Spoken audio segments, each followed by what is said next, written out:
we should talk about polling because I'm on part of a couple different subreddits that I think are a little more, how do I put this, political from a technical sense or maybe an analytical sense. And I think we've talked about this a few times. I don't know if we've ever talked about it on here, but my bachelor's is in political science, and there's people hear political science, and I believe that they think about government, almost like public administration, as like a field of Yeah, study. that's what I Which, think. yeah, well, it makes sense. I mean, that's like when I think of business, I think of people working in a business. But there's politics is a really fascinating thing, but political science is really, I think, from a theoretical foundation, a question of democratic government, if you will, and how we think it should work, how we think the best way to achieve what we think is worth achieving. So, in a sense, there's a lot of what I studied was based more around like, what does representative government actually look like? What's the best way to get the person that best represents what we want? And I think we've discussed at least somewhat about, inherent problems with political parties and two-party systems, in that the primary system kind of pushes things to the extreme, and then you end up without a moderate option. And so that's what I mean by analytical politics,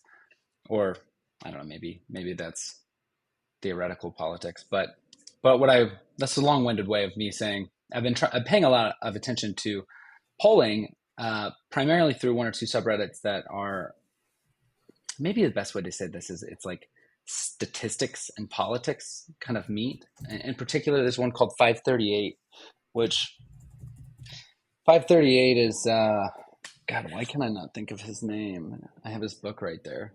It's Nate Silver's company. I don't think it's actually his company anymore, but they hit it big. I want to say Obama's first or second term election by predicting so many things correctly. And although things have changed a little bit, I think he was bought by CNN or something, and then he ended up kind of taking his statistical model and leaving or something along those lines.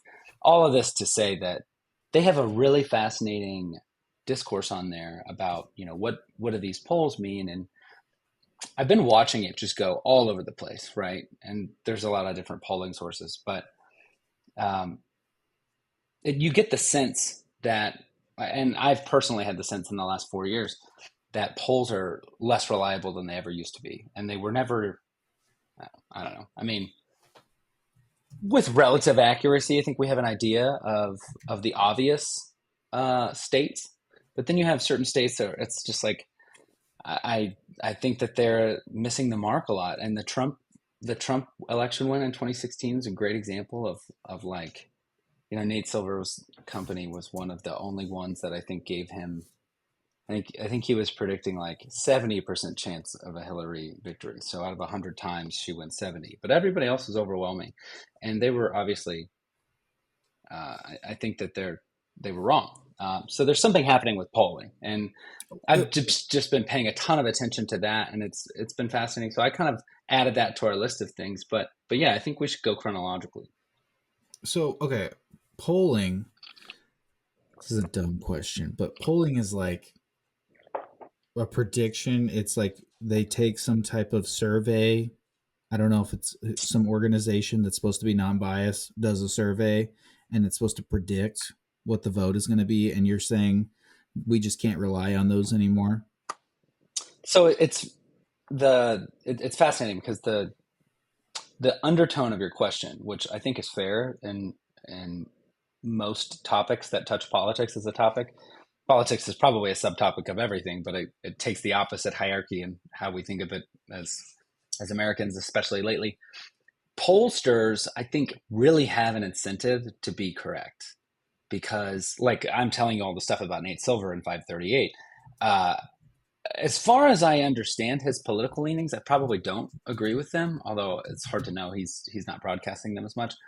I really don't think there's there's a narrative drive to predict the result that you want if you don't think it's going to happen, if your job is to, predict results.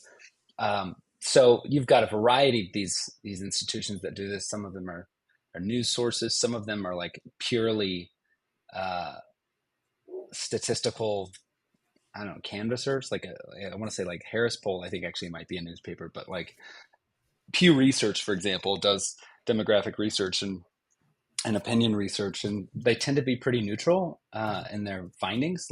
And I don't mean, shouldn't say neutral. They tend to be pretty just blunt. Like all of this to say, I don't think that there's a political lean to the enactment or execution of polling. But you asked, your real question, right, was what is polling? And I think this kind of goes to the heart of the problem, because polling is trying to gather, if the election happened today, how would all of these people vote? And now they're going to structure it a little differently. They will ask questions like, How do they do are that? you going to, well, Is it a this is the survey or? problem, right? Like, do you remember growing up? I do. We had a home phone. Like, you could call a number and it would call our house. Obviously, we're saying this for all the chillins out there. I don't have one. I don't know if you do. I don't think No, I I ever don't. will. No. Right? What would be the point? It's easier for me to get a second phone line on my cell phone than to get a home phone line and worry about it ringing and come home and play your voicemails. Ah, ridiculous. So they used to be able to call households, and that's pretty much gone. So they're kind of playing catch up with like almost like a psychological understanding of how people act within. So you have your population, right? And they want a representative sample. So you've got to go and find, in theory, you want to get a pool of,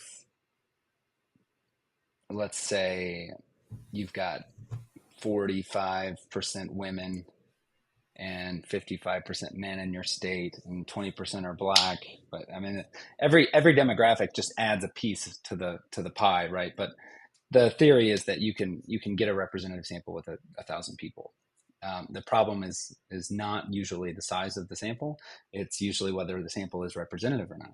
And so then they have to also kind of control for predictions, or I guess predictions based off of past behavior, to determine, which people are more likely to, like women are more likely to answer the phone, for example. So you're going to call, in theory, less women, because you got to get to your number that represents your sample for the state. Let's just use the state framework for now.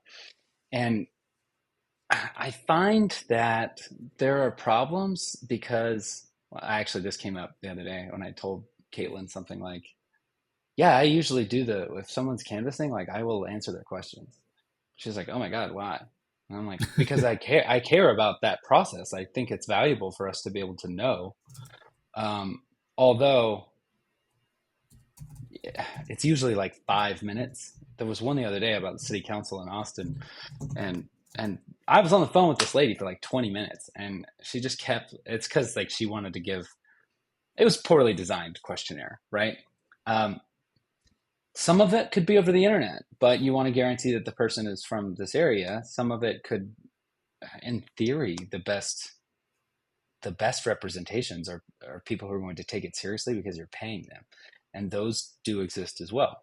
But they will go and this stuff's not free, so they'll go and try and run this model through enough people to where they have a representative sample, and then they will try and say this is what we're predicting in this state, right?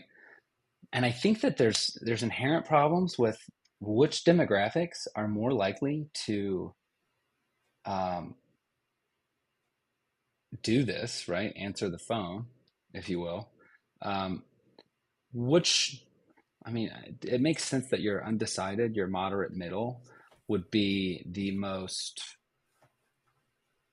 they're probably the least interested in giving you their feelings, especially with how polarizing things have become.